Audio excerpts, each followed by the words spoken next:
Okay, so welcome back again mga boss. Ang pagbabalik na mechanic duty. So long time din na hindi tayo nakapag-upload. Hindi tayo nakapag-vlog kasi meron tayo mga inuna lang, mga importanteng trabaho na ginawa sa buhay. Okay. So ngayon sa pagbabalik natin mga boss, so, sa ating mga pagpapatuloy, meron tayong excavator dito na naging problema niya ay nabitak yung kanyang idler. Meron akong video na ipapakita na nabitak yung kanyang idler. Okay, so yan ganyan guys. So yan yan yung kanyang idler. So yan nabitak dito mismo, dito sa parting yan. So guys, meron tayong pamalit na meron tayong pamalit na dinala para palitan natin yan. At ito na ngayon. So counting intro muna mga boss. Counting intro, okay?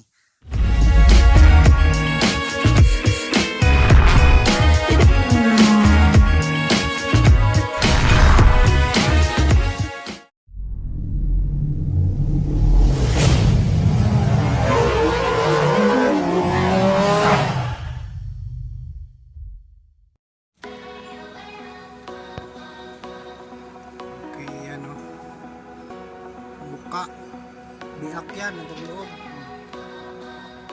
Kita ng langit, biak. Yan, biak.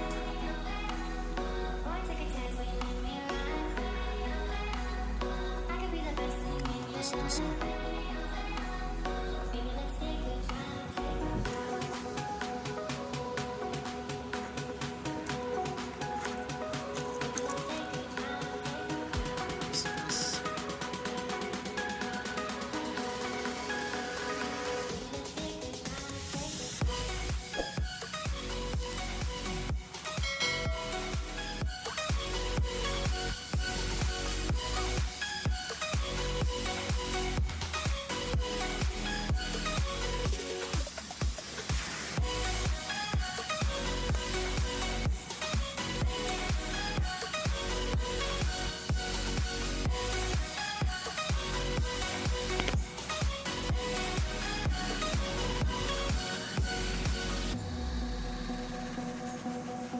Gus na ito, may tama na rin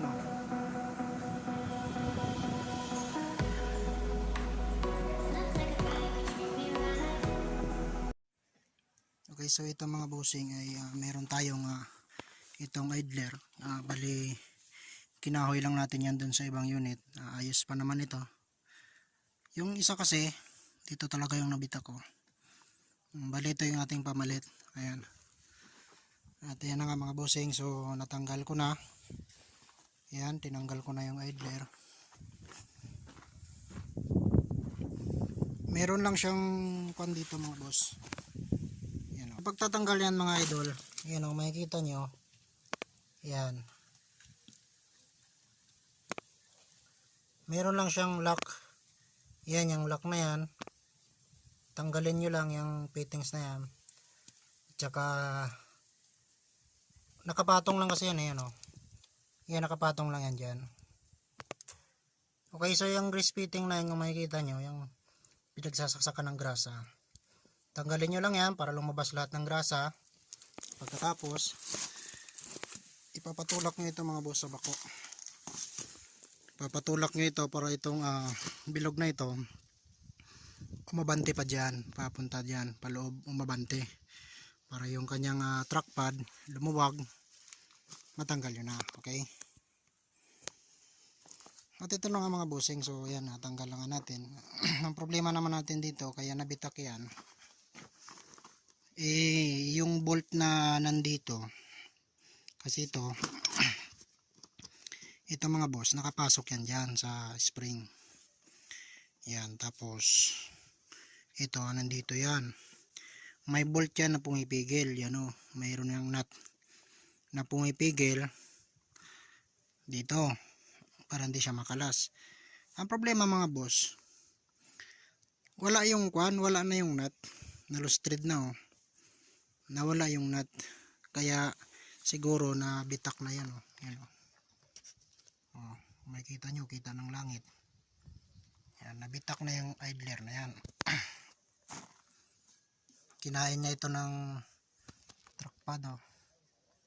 Yan, kinain na yan ng trackpad. Kaya na bitak na. Naubos. So yan mga boss.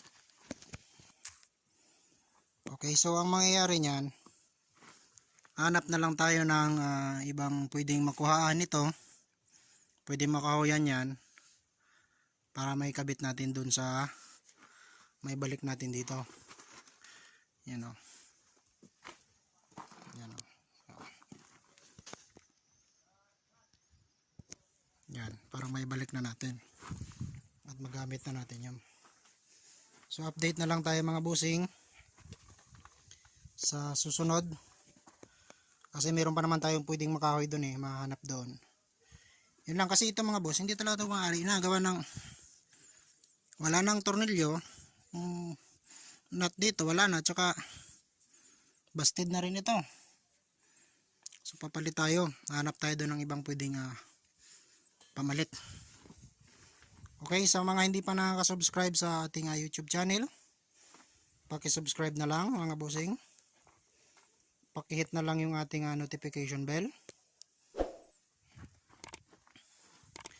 para lagi po tayong updated sa bawat video na ating ina-upload. At maraming salamat po sa inyong panonood at pagtitiwala sa YouTube channel ang Mechanic Duty.